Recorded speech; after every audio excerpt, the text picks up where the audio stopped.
ወንጌል ጥዑም ዜና ዝመለብዚ በሓልዮት ናይ ኤርትራ ኦርቶዶክስ ተዋህዶ ቤተ ክርስቲያን ሃገረ ስብከት ሰሜን አሜሪካ ክፍለ ትምህርቲ እናተዳለወ ዝቐርብ ሰሙናዊ ናይ ስብከት ወንጌል አገልግሎት እዩ።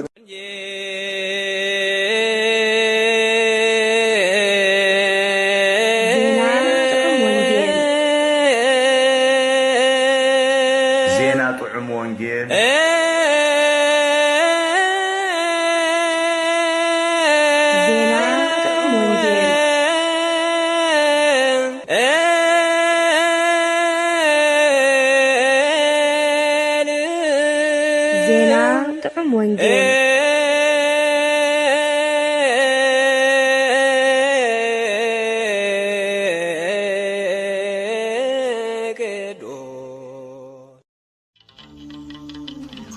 بجبرن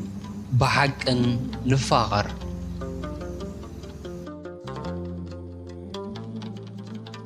مسباك نايزعلت زي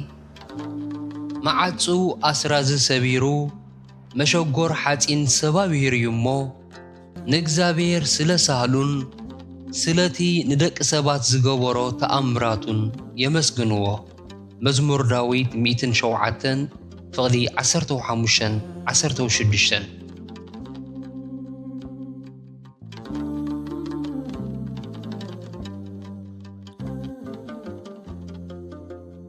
نبابات وانجيل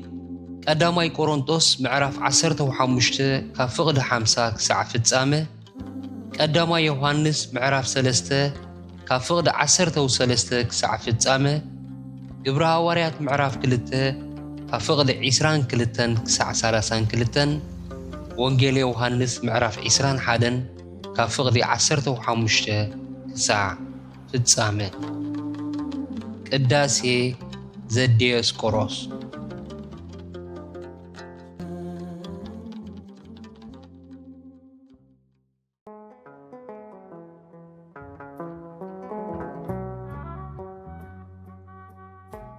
بسم أبون ودن منفس قدسن حدا أملاخ كريستوس تنسى أموتان أو كل كرنعات عالم زلهم هزب أملاخ إنه برديك نايك زابير أملاخنا نابسومون عقيبو نابزنا يلو معانتي وانجيل طعم زينا تخافل تخنكون سلزباغ عنا نكزابير أملاخنا مزقانا يخونو كمتي أمئتويز تقلت ملأختي نايسوم نزي وانجيل طعم زينا بقبرن بحقن نفاغر زبل كخوني مو نعانا زسمع أذان زعقور لبي زستنتن أمرو كهبنا نكزابير أملاغنا قدس فقالو يخون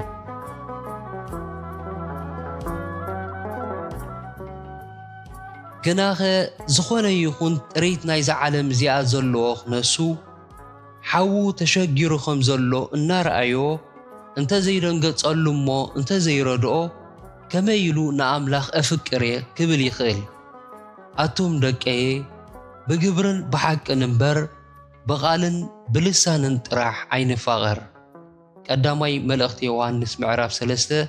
فغلي 17 كالاي ترقم نملكت إنه زعلت زي زمن تنسائي حمشي سنبتيو قدوس ياريد نزعلت زي سرعو مزمور سنبت كأ أرأي سلطانو لألم موت مالت سلطانو أبلع الموت أرأي زرستيو إذا مزمور زي اتنوغوس نجستاتن قويتوتن زخونة إيسوس أبلع الموت سلطانو خمزر أي نو ليك أنا ملاختي كم زنقسوون أبكن ميو بفرهات كم زسوقدون نيقلت كتسيلو دما قويتانا نأيهود كم كتاريخ تحزنو دو أسيافكم حيزكم متاكم إلو خمس تزاربهم دحر مقلات بزعبات عقستو آيات عقستي إلو يدنا بناتنا فقري كسع موت كم زبتحه سلازن احنا بحاوس نايك قدست فاسيكا بعالنا خنبعلي عدم كروستوس قباري هيوت مالت فتاري هيوت كم زخونه قليتو نعو نابت نقوس سلام زخونه كروستوس نابت زسقلو إيسوس نخيد النابلي يتوع أمو داتا دما اتي بنبي زكارياس بسالاسا قرش برور كم الشيء استنقرو لقويتا تنسائي أمعال تسنبت كم زقابر بمقلات يود اتي بمسرة زي مزمور زي استسرع ناي يوهانس إسران حدن فقد عسرتو حاموش اكساب إسران حاموش نباب قدس وانجيل بويتانا نتوم ناب ناي مقفاف عساموي أمستمول سلوك مزامرتو أب جم بحري تقليتو تأمر كم زقابر اللومن نابتي أواقع مقاسيو ناي ممقابن محلاون هاواريو أقول قلوتهم كم زمالسهم زترغلنايو نقودس بيتروس رئيس هاواريات فليو بسمو بمتصوع كابتوم مسؤو زولو بوصتو أبليت زفقرون تخوينو حاتتو نزحتو زي سلسته جيزي دقاقيمو مسحاتتو اتناي كعدت تموكرو سلسته زكورو قوهاي مخنياتو نكروستوس هيوت بجاك ساعة مهاب كم زفقرو تزاري وخبكع بانتارو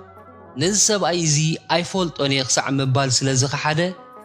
بزعباتي زقارو واللو زلو حتو خسكفن كوغيهن باريا وقبر ملسيو كمتي نايزق قدمه جيغو اغن أوسانيو زي كونس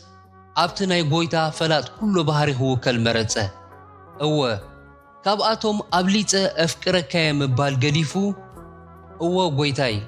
أنا خمز أفكركا نسخات فلت اللغة إلو ملسه أبتخبيد نايفتنا أوان نتي أصنعو بقالن لسانن زغالصو فقرو أب جزي فتنا بقبرن بحقن أم مقلاتقن أي تعوتن إذا دخام زي أدما قويتانا دحرتن سايو بأكال تقليت زفقرون تخوين مسحاتتو ملسن مهاب ملوء تبعات كيرئي عنكفو إذا تاريخ زي نانا أزيو عبت مرتي زقسمنايو مخنياتو أبزا مدراويت علمينا نأملاح كونه نسب زلونا فقري بقبرنا بحقن أم مقلاس نعوت انتزير لنا صباح نقوه أبكل من منبر فرد كروستوس بزعبا فقرنا تساب كنهب كنحتت كلنا تبعات كنسئنينا نزد خامنا زي أبتودو ناي فرد ساعات كمز قدوس بيترو زروخبو ناي نساعة عدل أي كرخبو اللون سلزخونا إتا زركابا فقرنا كابقالن بلسانن حلفيلا بقبرنا بحقن تقلت مهلاوا ميتاوي ترقت انياتات كنكون ناي قدنيو እግዚአብሔር ናይቶም ኩቡራት ቅዱሳኑ ድኻም ብኸምዝ ተሰኒዱን ተሓቲ ምን ኣባእ ዳውና ኸምዝ በጽሕ ዝገበረ ንዓኣቶም ከሳጥሖምን ከካፍኦምን ደልዩ ዘይኮነስ ንሕና ካብቲ ተመክሮም ተማሂርና ምእንቲ ክንልብም እዩ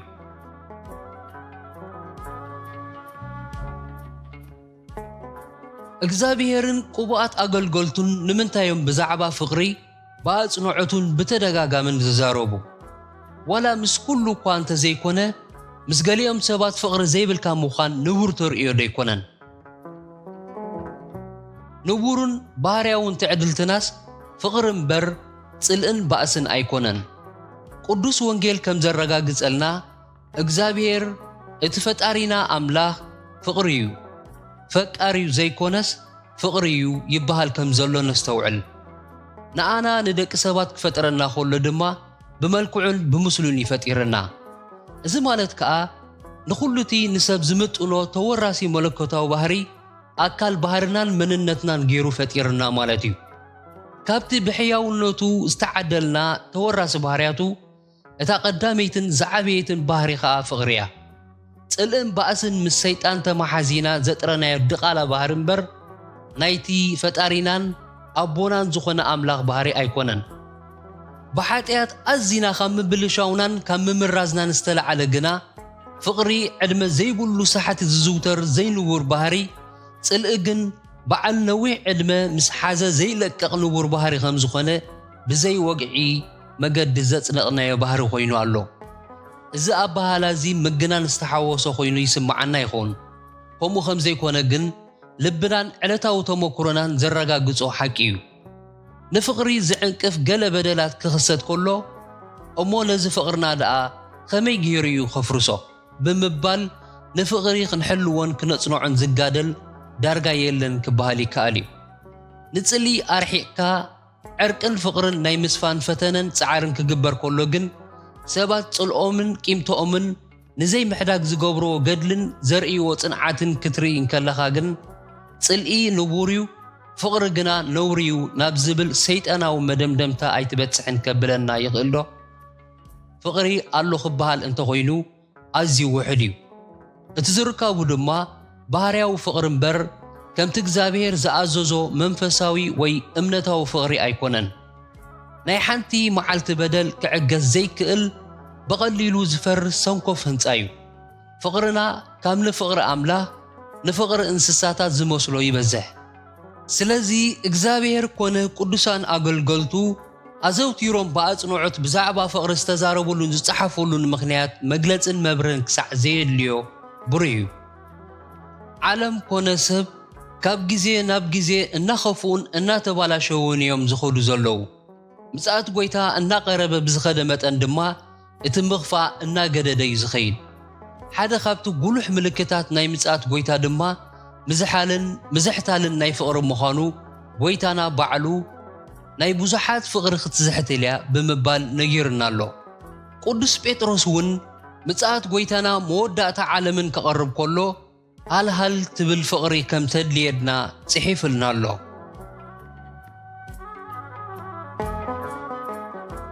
ፍቕሪ ክሳዕ ክንድዚ ኣገዳሲ ትኸውንሲ እንታይ ረብሓ ስለ ዘለዋ እዩ ኩሉ ዓይነት ፍቕሪ ድዩ ኣገዳሲ እግዚኣብሔር ከ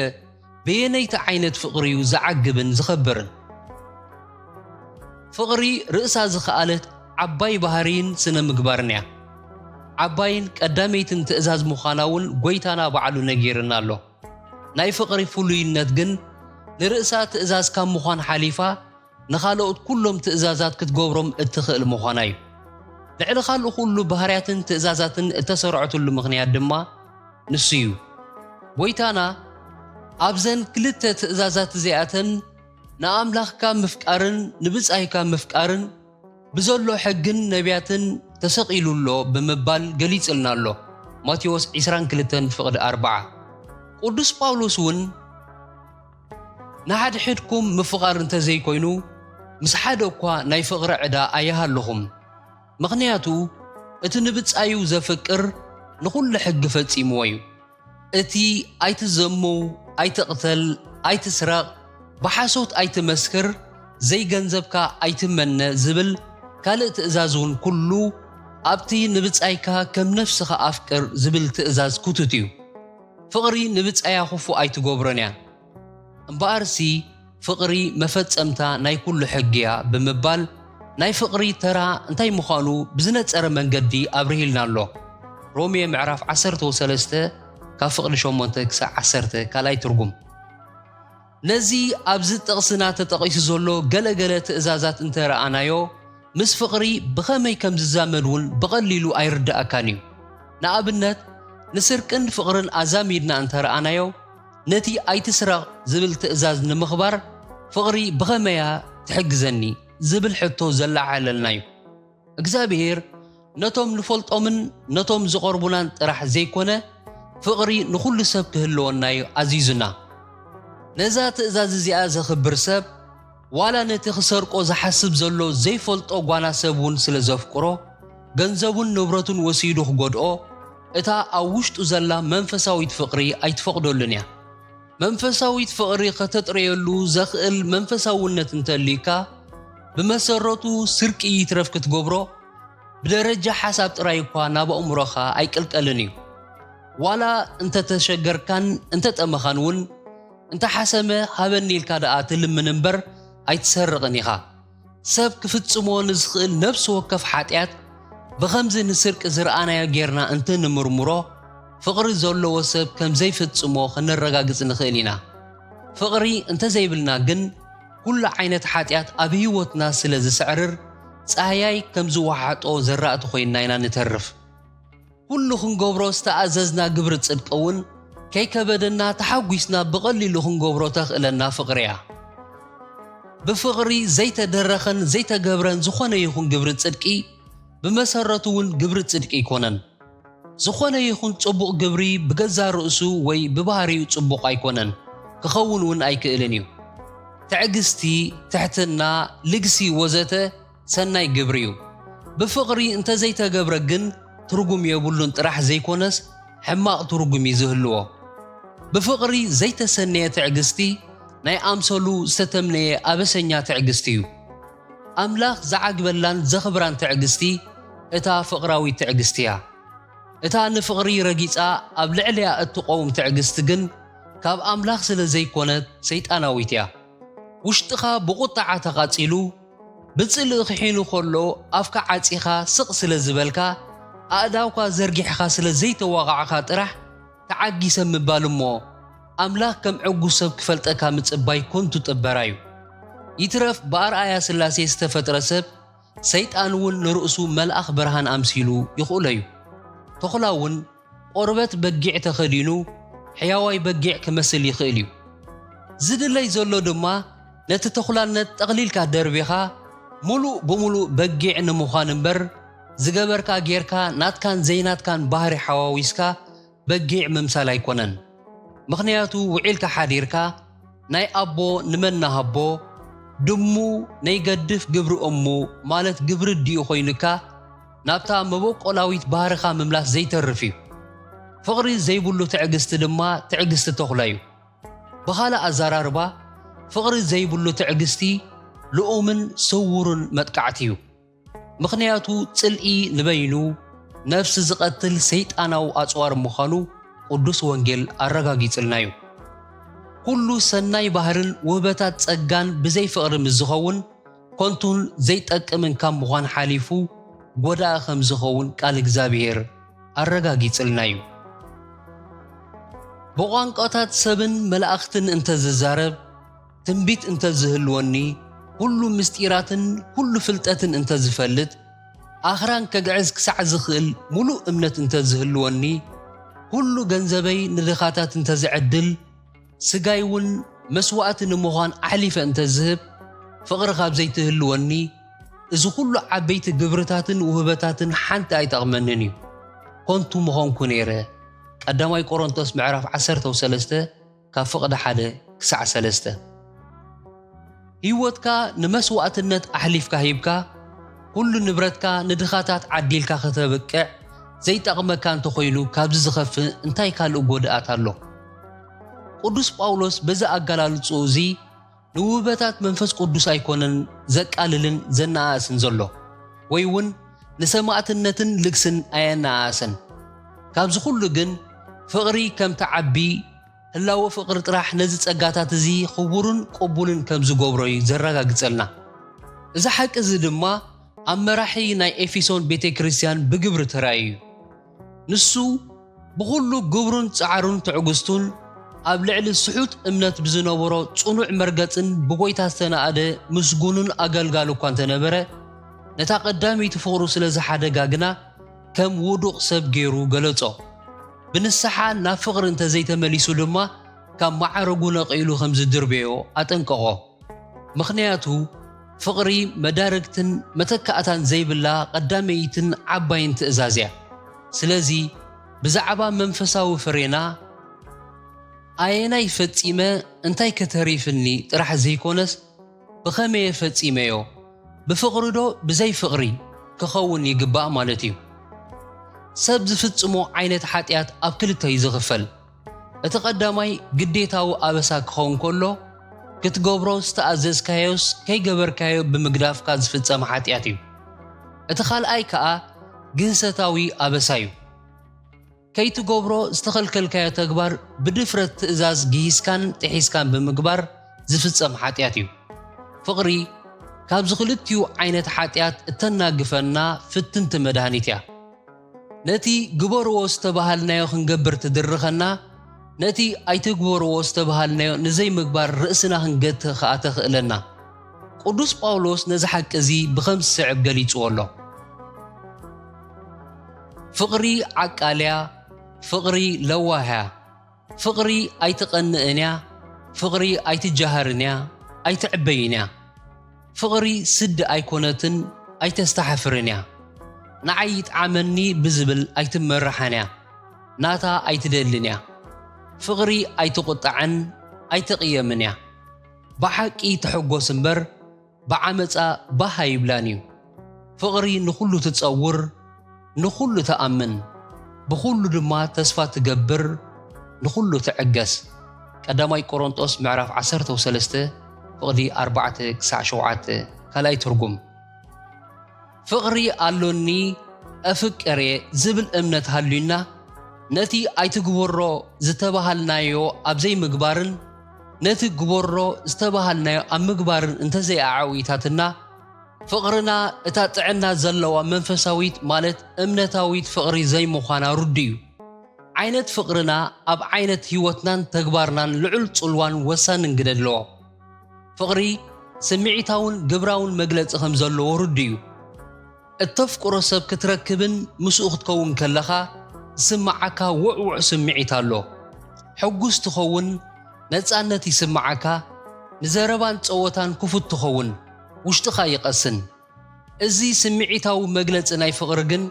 ቋምነት ስለ ዘይብሉ ኣብኡ ክትምርኮስን ንመጠን ፍቕርኻ ብኡ ክትልክዕን ኣይግባእን እዩ ልክዕ ከምቲ ምቁር መግቢ ክውዒ ከሎ ዝወፅእ ሃፋን ሽታን እዩ ኣዝዩ ደስ ዘብል ስምዒትን ሸውሃትን ደኣ የለዓለልካ እምበር ከተሸትቶ ውዒልካ እንተሓደርካ እኳ ካብቲ መኣዛዊ ትሕዝቱ ሓንቲ ግራም ወይ ሓንቲ ነጥቢ እኳ ኣይትቐምስን ኢኻ እቲ ቁም ነገር ዝርከብ ብስነ ስርዓት ኮፍ ኢልካ ነቲ መግቢ እናኾምሰዓኻ ብምምጋብ ጥራሕ እዩ ውዕውዕ ስምዒት ናይ ፍቕሪ ድማ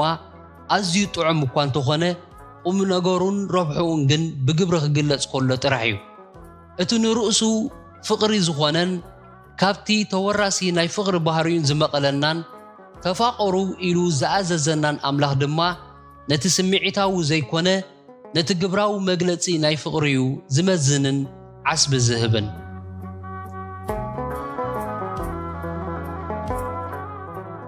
እቲ ሓቀኛን ግብራውን መልክዕ ናይ ፍቕሪ መዓስን ብኸመይን ዝግለጽ እቲ ናይ ብሓቂ ፍቕሪ እትግለጸሉን እትድለየሉን ኩነታት ከመይ ዝበለ እዩ ኩነታት ኣዝዩ ጥዑም ክኸውን ከሎ ሰላም ኣብ ዘለዎ በረኸት ኣብ ዝመልኦ ኣብ ልሙድ ጎደናታት ህይወት ዘጽልእን ዘባእስን ምኽንያት እውን ስለ ዘየለ ብፍቕሪ ክትነብር ኣየጸግምን እዩ ሽዑ ኣኺሉ ዝተርፍ ፍቕሪ ዘሎ እዩ ዝመስል ኣብ ኣዝዩ ልሙድ ጥውይዋይ ዘይብሉ ዓቐብ ቁልቁል ዘይብሉ ጽርግያ ኩላተን መካይን ሓያላትን ጥዑማትን እየን ካብቲ ጽርግያ የማን ጸጋም እንተላጊስካ ወይ ከዓ ተሪር ዓቐበት ንልጓም ዝፈታተን ጸዳፍ ቁልቁለት ወዘተን ተጋጢሙ ግን ኣየነይተንያ ናይ ብሓቂ መኪና ሽዑ እዩ ዝፍለጥ እተን ጥዑያት ጸይረን ናብቲ ትደልዮ ዓዲ የእትዋኻ ገሊአን ከዓ ተሰከመኒ ኢለን ጾር የኾናኻ የኽደን ደኣ እምበር ገሊአን ከዓ ናብ ዓዲ ሞት ናብ መቓብሪ የብፅሓኻ ፍቕሪ እውን ከምኡ እያ ፍቕሪ ናይ ብሓቂ ፍቕሪ ምዃና ዝፍለጥ ንፍቕሪ ዝፈታተን ክብድ ዝበለ ኩነታት ክፍጠር ከሎ እዩ እቲ ቀዳማይ ዓይነት ፍቕሪ እቲ ንዝምድናታትና ዝምልከት ፍቕሪ ክኸውን ከሎ ነቲ ዝምድና ዘሕርፍፎ ተኣፋፈ ኩነታት ምስ ዝኽሰት ሽዑ ጥዕና ፍቕርና ዝፍተሸሉ ግዜ ኣኺሉ ከም ዘሎ እቲ ኩነታት ባዕሉ ይሕብረና ኣሎ እቲ እነፍቅሮ ሰብ ክገብሮ ዘይግባእ እንተገበረ ወይ ከዓ ክገብሮ ዝግባእ ከይገበረ እንተተረፈ ወይ እውን ዘየድሊ ቃላት እንተተዛረበ ፍቕርና እትድለየሉን ዓይነታን መጠናን ዝምዘነሉ ሰዓት ከም ዝኣኸለን ከም ዝመፀን ክስቆረና ይግባእ እቲ ኣብ ልሙድ ጎደና እከለ ሓወይ ወይ እከሊት ሓብተይ ኣታጥዑም ኣትብርኽቲ ገጽ ንፈትዎ ረኣና እንኳዕ መጻእካ እንታይ ዳ ጠፊእካ ክብል ዝጸንሐ ማዓር ዝተለኸየ ዝጥዕም ልሳን ሕጂ እታ ጎደና ምስ ሓርፈፈት እንታያ ክትብል እሳተ ጎሞራዶ ትተፍእ ትኸውን ወይስ ነቲ ናይ ቀደም ምኡዝ ቃላት ብብዝሕን ብፍቕርን ትዛረብ ትኸውን ገሌና ኣብ ከምዚ ዝበለ ሓርፋፍ ኩነታት እንዛረቦን እንገብሮን ኩሉ እምበርዶ ብቐደሙ ፍቕሪ ነይርዎ እዩ ኢልካ ክትሓትት ዘገድድ እዩ ንፍቕሪ ክንዲ ሽምዓ ኸብረሃ ዓቕሚ ስይኑ ዝጸንሐ ሰብ ንቁጥዑ ከም ሃልሃልታ ጫካ ኣቃጺሉ ንርእሱን ንኹሉ ዝምድናታቱን ክዕንው እንተረኣኻዮ ካብ ምሰብ ምስ ኣራዊት ክትሰርዖ ዶ ኣይቀልልን? ኣብዛ ሰይጣን ዝገዛዕ ዓለም እናነበርካ ፈተናን ዕንቅፋትን ከየጋጠመካ ክትነብር ፈጺምካ ዘይሕሰብ እዩ። ስለዚ ኩሉ ኩነታት ሰላማውን ጥዑምን ኣብ ዝኾነሉ እዋን እዚ ዘፍቅሮ ሓወይ ከምዚ እንተዝገብረኒ እዛ ዝፈትዋ ሓብተይ ከምቲ እንተትኾነኒ ብኸመየ ፍቕረይ ኣዛይደ ብትዕግስትን ብምሕረትን ክዋሳእን ካብቲ በደሎም ከናጉፎምን ዝኽእል ኢልና ንሕልናና ክንምርምርን ጥዕና መንፈሳውነትና ክንፍትሽን ንኹሉ ሰይጣን ዘዋለዶ ፈተና እንተታት ኩሉ ኸኣ ድልዋት ኮይና ክንጸንሕ ዝግባእ። ምኽንያቱ በደልን ህውከትን ብቖፀራ ኣይመጽን እዩ። ናይ በደልን ዕግርግርን ኩነታት ፍቕረይ እምበር ቁጥዐይ ዝገልጸሉ ኩነታት ኣይኮነን ብዝብል ጥዑይ ኣተሓሳስባ ተዓሊሙን ተቓኒ ዝጸንሕ ኣእምሮ ጥራሕ እዩ ኣብ ኩሉ ዓይነት ኩነታት ክዕወት ዝኽእል። ማሕበራዊ ተመክሮታትና ከም ዘረጋግጾ ኣብ ኣባይትና ባዕሪ ሓዊ ምስ ዘጋጥም ማይ እምበር ላምባ ኣይንንስንስን ኢና። ብኣንጻሩ ኣብ ዝምድናታትና ባርዕ ከጋጥም ከሎ ግን ላምባ እምበር ማይ ኣይንንስንስን ኢና። እዚ ኸኣ ካብ ዝምድናታተይ ንላዕሊ ንብረት ገዛይ ይበልጸኒ ዝብል ንፍቕርን ሰላምን ዘይበቁዕ ኣዕናዊ ኣተሓሳስባ ከም ዘለና እዩ ዘቃልዐና። ናይ ብሓቂ ኣብ ጽቡቕ መንፈሳዊ ጥዕናን ቁመናን እንተንህልው ግን እቶም ንባእሲ እንጥቀመሎም ፈተንቲ ኩነታት ከም ወፅዓን ጉድኣትን ዘይኮነስ ፍቕርና ንምግላጽን ንምድልዳልን ከም ዝጠቕሙ ኣገደስቲ ሓለፋታትን ወርቃውያን ዕድላትን ጌርና ምረኣናዮምን ምተጠቀምናሎምን ነርና። እቲ ካልኣይ ንፍቕርና ብግብሪ እንገልጸሉ ዕድላት ከዓ ነቶም እነፍቅሮም ሰባት ዘጋጥሞም ጸገማት እዩ። ጸገማት ቁጠባ፣ ጥዕና፣ ፍትሒ ወዘተ ካብ ህይወት ወዲ ሰብ ኣይፍለዩን እዮም። ነቲ ኸምኡ ዘጋጠሞ ሰብ ክብድ ዝበለ ፈተና ዝኾነ እኳ እንተኾነ ነቶም ሓቀኛ ፍቕሪ ዘሎና ሰባት ግን ፍቕርና ብግብሪ እንገልጸሉ ሰፊሕ ዕድላት እዩ ዝፍጠረልና። ናይዚ ዕድላት እዚ መሪሕ ጥቕስና ማእከላይ ሓሳብ እውን ነዚ ሓቂ እዩ ዝገልጸልና። ኣቐዲምና እቲ ንዛረበሉ ዘለና ፍቕሪ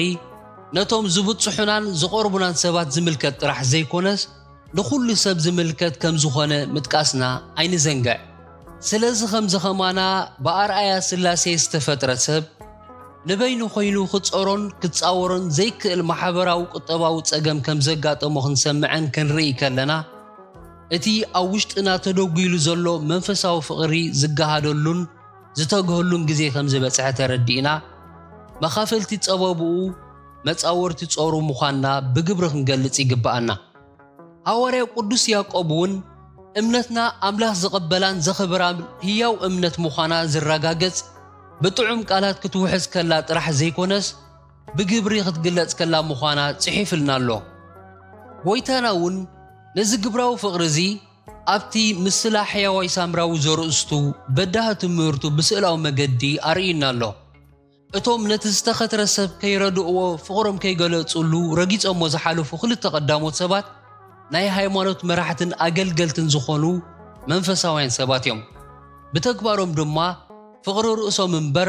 ፍቕሪ ሰብ ዘይብሎም ኣራዊት ምዃኖም ኣመስከሩ።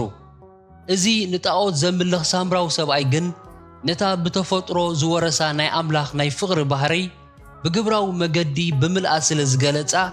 ብጎይታን በቶም ንጎይታ ክፍትንዎ ዝመፁ ግቡዛት ተናእደ።